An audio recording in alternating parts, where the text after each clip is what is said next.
बढ़ के टोपा में चाय थे, तू छोटका टोपो कहाँ रहा? चाहिए वाला टोपो मम्मा कुछ रखे है। कब रखा मम्मन? काबले चना भेर है। काबले चना भेर हो का होई चना? अबे कल छोला आजो छोला।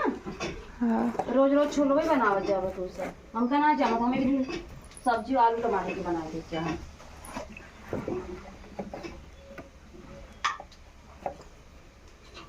औकत नाए रहे। और अदरक डाले हो? काको डाले हो?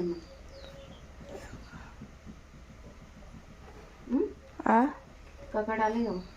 चाय की पाती, तुलसी की पाती, चीनी और लौंग। नहीं नहीं वो को मम्मी ने करिए करिए गोल गोल हाथ है।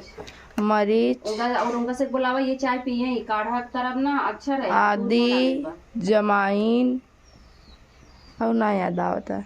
सर्दी आज रात ही समरो एकदम माथा पकड़ ले सीधा थे। ऐसे रात भर ऐसे लग रहा हम बोल ही ना पाए। पापा कहें सुबह पहले उठो ब्रश करके ये काढ़ा बना के पिए तो वहीं अब यहीं आधा घंटा में आराम हो जाए।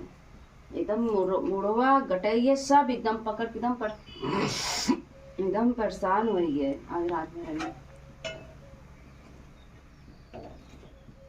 यहीं रहबो आलू छोलत रहा चाहिए देखत रहो हम जाई रच के ओ आ तो सुना ना पापड़ ले आई नल्ली जा लेके आवत ही ना जा।